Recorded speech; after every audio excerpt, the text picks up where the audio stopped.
po sa ating lahat. Muli, nandito tayo para magbigay ng assessment o komento dito sa mga trending na balita ngayon. Recently, to be specific, last Sunday, nagkaroon ng naval practice o kaya drill ang Pilipinas, United States, Australia at saka Japan. Ngayon, maraming nagsasabi na sana hindi mangyari ito dahil baka ito ang maging simula ng World War III. Ngunit kahit maraming mga komento na gano'n, then tuloy pa rin yung activities. Then wala namang masamang nangyari. Very successful yung drill. Pagkatapos ang China ay parang lumalayo dun sa mga area kung saan nagpa-practice yung mga pwersa ng mga Amerikano at mga alyansa nila, no? Okay, so in other words, maganda yung nangyari kasi diyan na ipakita ng Pilipinas na mayroon siyang kaalyado na handang tutulong sa kanya. In fact, ako ay naniniwala na talagang pag sinalakay ng China ang Pilipinas, hindi pwedeng hindi ma-involve yung mga Amerikano, hindi sila tataguan kasi nandito na sila. So halimbawa, sumalakay itong mga Chino dito, siyempre ang unang target nila yung mga bases ng mga Amerikano. So in that case, talagang gaganti ang United States. Okay, so ganun din ang mga mga kaalyansa ng Pilipinas tulad ng Japan. Okay, ngayon i-analyze nga natin yung mga bansa na bumubuo ng grupo ng Estados Unidos at saka China. Noong World War II, siyempre mayroong Axis powers. Yan ay ang Germany, Japan, Italy at ang kanilang kaalyado. Then, ang kalaban naman nila yung mga Allied powers, binubuo ng United States, Great Britain, France, China, Russia, at saka iba pa. Nung mga panahon na yon, ang Pilipinas ay kolonya pa ng Estados Unidos. Kaya pag sinabi natin na pirsa ng Estados Unidos, kasama yung mga Philippine forces. Okay. Ngayon, tignan natin ang mga alyansa ng mga Amerikano, no? Okay, so United States, sinasabing siyang may pinakamakapangyarihang bansa. Pagkatapos, in terms of nuclear warhead, siya ang pinakamarami. Then, pagkatapos, India. So, ang India, sa palagay ko, ay hindi sa pirsang militar, hindi magkalayo ang India at saka China. Kasi ang India ay napakalaki din bansa, pagkatapos napakarami din mga Indiano. Malaki rin ang kanilang military forces.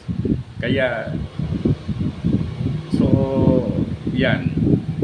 Dito sa Asia, halos sila na lang ang magkalaban. Then, halos patas. Pagkatapos, ang isa pang malakas na kaalyado ng mga Amerikano, ang Japan. Okay?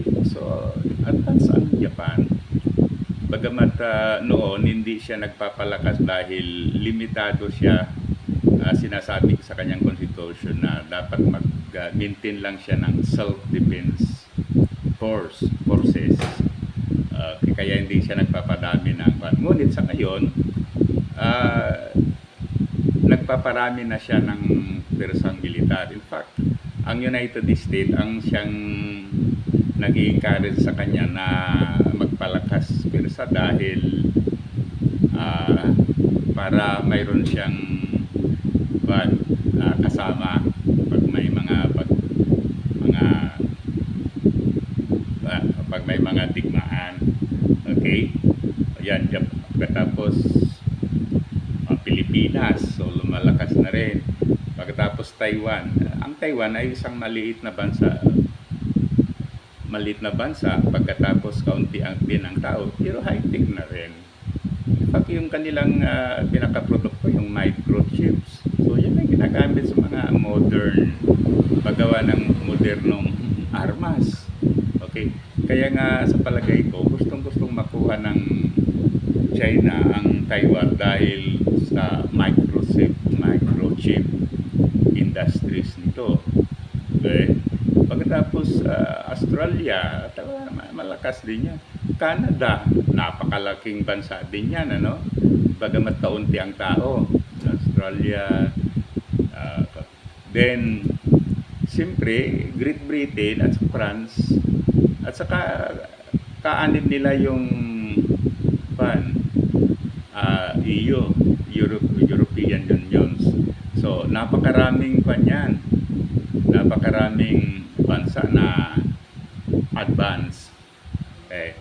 Kaya yan, sa Asia, sa palagay ko, kahit na malaki ang China, sa dami ng mga bansa na lumalaban sa kanya, then hindi rin niya maisigurado.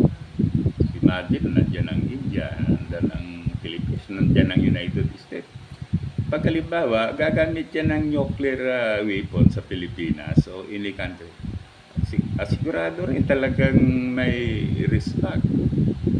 Gaganti ang US, France, at Britain with the same nuclear weapons. Okay? Ngayon, sa Middle East naman, nandyan ang Israel. Ang Israel ay talagang kaalyado yan ng Estados Unidos. Para silang brothers.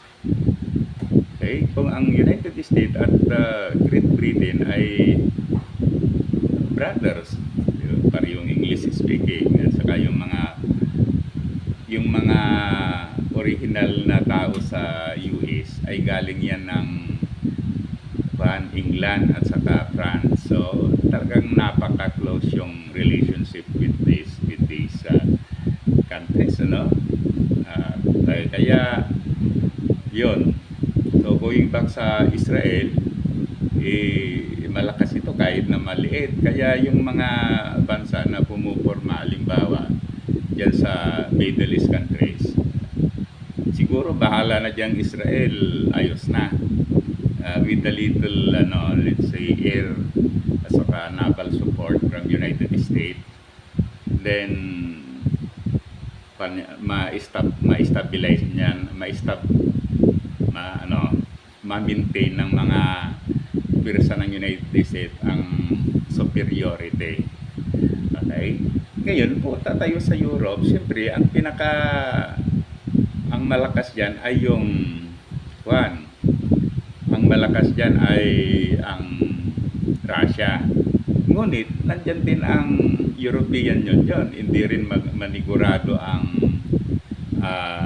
Russia sa mga European Union. In fact, ang Russia ay halos hindi niya maitumba ang Ukraine. Isang bansa lang yan. Bagamat hindi member ng European Union. So in other words, pag nagsama-sama ang mga ito, kasama ang Ukraine, siyempre mag-take advantage ang Ukraine pag case of Iran. Then, yan, naharapin niya yung mga European Unions naman, ano? Ngayon, kung gagamit siya ng nuclear warhead sa mga European countries, gaganti din ang Great Britain at saka France at United States with the same nuclear warhead. Kaya walang kawala ang Russia.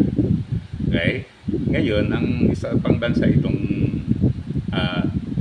North Korea na neighbor ng South Korea. Siyempre, ang North Korea ay may nuclear warhead. Ngunit pagkatapos magkapit-bahay Korea. Ang South Korea, wala siyang nuclear weapons. Pero may mga pirosang Amerikano doon.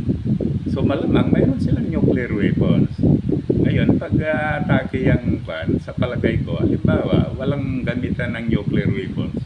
North Vietnam versus South, ano, North Korea versus South Korea. Sa palagay ko, baka manalo yung manalo yung South Korea. Halimbawa, walang gamit ng nuclear weapons. Ngunit, halimbawa, gamit ng nuclear weapons ang North Korea, then magkaroon din ng then pagkatapos, halimbawa nga, maglaban yan South Korea versus North Korea, dahil magkapit-bahay ang Japan at saka may alyansa ang Japan at saka South Korea, malamang tutulong ang Japan para talunin ang sa palagay ko, maraming mga pirsa o armas ng Japan na hindi pa rin na ipapakita dahil alam na sa pagkalmo talagang high-tech ang mga Hapon. In fact, may nagsasabi na yung mga UFO ay pag-aari ng mga Hapon, inihimbento nila. So, yun ay haka-haka lang naman. So, ganon ang mangyayari. Kaya, yan. Ngunit, sana, walang mangyayaring digmaan. Kasi sa digmaan, lahat naman ay talo. Manalo ka man o talo ka man, natalo ka rin dahil maraming nasira, maraming namatay. So, yan. Okay, muli, thank you. Sana i-like at saka subscribe sa ating YouTube channel. Mabuhay tayong mga